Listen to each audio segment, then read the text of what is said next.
To Mr. John Avella from DraftKings, but let's go to something that is just as special as well, and that is an upgraded 2% bet. I heard through the grapevine, maybe through the wisest tree in the forest, who has a tree phone that he talks to his pal, the Philly Godfather, on. I heard from the wise tree that Matt of the College Kids has a 2% upgraded bet. Is that right, Matt? Well, the wise old tree is correct. Yes, we have the Steelers 2% move. We love it here. We're looking at the Titans and their offensive lineman, Taylor Lewin. He just tore his ACL in the last game, and that's huge for this team. I mean, he's a big staple for this offensive line. We look back to last year in 2019. We're looking back, and he missed the first 4 games last year, and we're looking back in those games. And in those games, the Titans, they let up 31 QB hits and 17 sacks against teams that didn't even have that great of a pass rush, except for Jacksonville. Jacksonville last year was ranked number 6 in adjusted sack rate, their defensive line and pass rush. And that game in week 3, they had 14 QB hits and 9 sacks. So we're looking at this year, and we're looking at Pittsburgh. We're looking at where they are ranked, and they're actually ranked number 1 in adjusted sack rate this year. They have one of the best pass rushes in the league, and it's going to be huge going after Ryan Tannehill. Taylor Lewin is just such a big, vital, pivotal piece for this offensive line for the Titans in that passing game. And it's going to be a big part of their team, and it's going to affect them big time here. We're looking at Pittsburgh, and they're also one of the best run-stopping teams in the league. They actually are number 1 in run defensive efficiency, if I'm not mistaken. And we're looking at Tennessee. All the teams they've played have ranked 20th or worse throughout this year, all 5 games, and except for actually Denver, who ranks number 5. And that game, they barely won 16 or 14. So they're going to have some trouble here. We're looking at this team, and Pittsburgh only allows 3.3 yards per rush, which is huge. Their defense is going to come in this game, and they're going to win this game, I believe. Not just that, we're looking at 2 common opponents, Denver. Pittsburgh played them. They beat them, I believe, if I'm not mistaken, they beat them 26-21 by 5 points. Meanwhile, Tennessee only beat them by 2 points. Another common opponent was Houston. And as we saw last week, Tennessee barely got away from that team, and they won that game in overtime. But Pittsburgh actually beat them by 7 and very convincingly. So I love Pittsburgh this week. Well, you know why Tennessee covered the spread in overtime? Because Coach bet the Texans. Yeah, not just that. We also have DeCastro coming back. He didn't play last game. All-pro right guard for the Pittsburgh Steelers. Huge for this offensive line for the Steelers. Going to provide some protection up front. It's going to be huge. We love the Pittsburgh Steelers this week.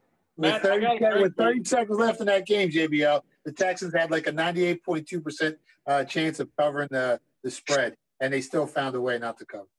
Matt, I got to correct you just on one thing. When he said not just that, it was just that. It was Coach. You got to fade the coach. Coach is unstoppable. He's been unstoppable all year. He's getting great inside information when it comes to golf. But when it comes to everything else, oh, my God. Broken legs. Our wise old tree. He hacked into the Circus Sports Contest, got all our picks, and gave them out for free on the internet. And the one pick that wasn't, that was Coach's. That was Coach's Texans. And fade the coach, except in golf. Coach is great in golf. Unstoppable. So, hey, Mr. 8-Ball, I'm hoping that I get something optimistic here, because I have heard through the grapevine that you've got something with the Cowboys and the Washington football team coming up. Now, you know I'm a huge Cowboy fan. What do you got? Don't break my heart. Don't break my heart. Well, I've got the Washington football team over 23 on their team total. We're seeing this Cowboys defense get shredded week after week. Their last 5 games, they're giving up an average of 39.6 points per game. Oh, my goodness. We know Washington doesn't have the greatest offense, but Kyle Allen, he'll be able to move the sticks, put some points on the board against a defense that ranks 31st in opponents' yards per rush and 24th in opponents' yards per pass attempt. You add in the fact that Dallas is playing with a banged-up O-line. You know, the Washington football team, they have a great D-line. They should be able to force a couple turnovers, create some great field position, and put themselves in position to go over the 23 team total. John, I have a question real quick. Yes. What's going on with your Texas football teams? Texas is supposed to be all about football. We can't win anything. Texas loses to Oklahoma. University of Texas, one of the best recruiting classes in the world, and they can't win a football game against anybody except themselves in inter-squad scrimmage. Houston Texans, the Dallas Cowboys, it's just a disaster. Houston Astros lose to Tampa Bay. We're banning sports in the state of Texas. I mean, we were sitting there with two open NFL teasers with the Cowboys +8 at home. Yep. Get crushed. It's just they're just so bad. It was a pick 'em, and we had +8 on that. We had 2 NFL teasers. The first part had already cashed, and all Dallas got to do is stay within 8, and they weren't even close. So Philly Godfather, before I go to the next, before I go to what you're going to pick, and I'm very interested in that because it involves Tom Brady. NFC East. Who wins this thing? Cowboys right now are leading it as of Thursday. It may be the Eagles if they can find a way to win on Thursday night. Who wins the NFC East, and do they cover that their DraftKings prop bet of 7.5? I don't know if they cover the 7.5, but they're definitely going to be – whoever wins this division is going to be heading into the playoffs undervalued. And if the Eagles can get healthy towards the end of the season, you got to watch out for this team because as banged up as they are, I mean, they played the Ravens tough. They played the Rams tough early in the season before they gave the game away with a couple of brain-headed interceptions. This is a team that if they get healthy, you see what Carson Wentz can do with some practice squad guys on the field. This Philadelphia Eagles team headed into playoffs. If they can get healthy, they're going to surprise some people. And I actually tweeted it out the other day. Kind of reminds me of I forget what year it was. It was the Seattle Seahawks. They ended up winning 7 games.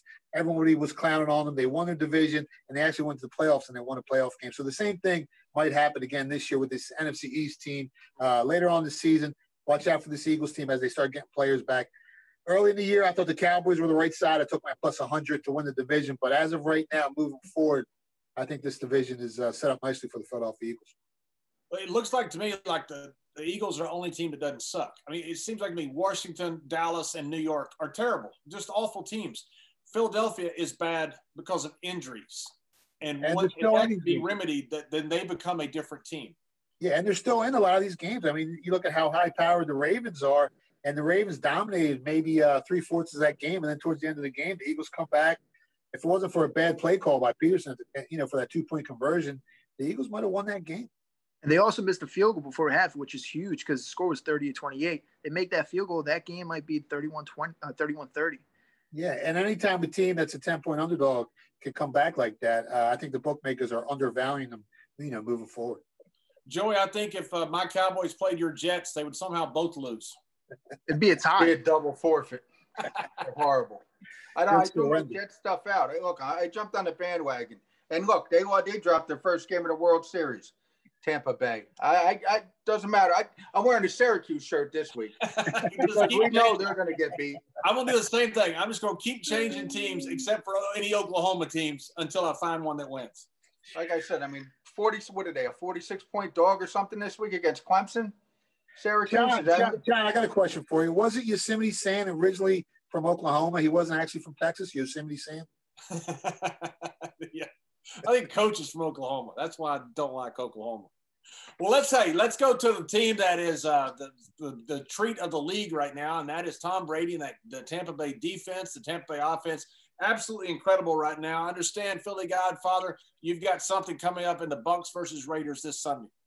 Yeah, game 473, 474 on your sports betting screen. First off, both the Raiders and Buccaneers, these teams are very dangerous right now. They're starting to gel at the right time. But they're dangerous in a different way, in my opinion. When you look at these teams' style of play up to this point of the season, they're somewhat of like they're polar opposites. While the Raiders, they're straight gunslingers. I mean, on offense, they've shown they can win a shootout against the defending Super Bowl champs, which isn't easy to do. I think they put up 40 on them. They beat Kansas City, which nobody thought they could do. While the Buccaneers are more of a defensive-oriented team, they're a more balanced squad. If you look at team efficiency, overall team efficiency, Tampa Bay is actually ranked first in the NFL right now.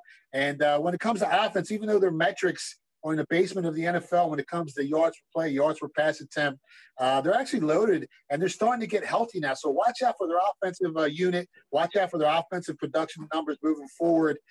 When this number first popped with Vegas grabbing 3 at home, I was actually leaning the Raiders. Like I said, John Gruden's offense is playing lights out, 6th in overall offensive efficiency, 5th in yards per pass attempt, 9th in yards per play. And they've played some really good teams like the Bills, the Saints, and they beat the Chiefs. Obviously, the Chiefs, are still favored to win the Super Bowl. But off the top of my head, none of those teams that they faced are in the top 10 in the opponent yards per play metric. So they've played one-dimensional teams. They've played some really good teams that have some really good offenses, but none of those teams have good defenses.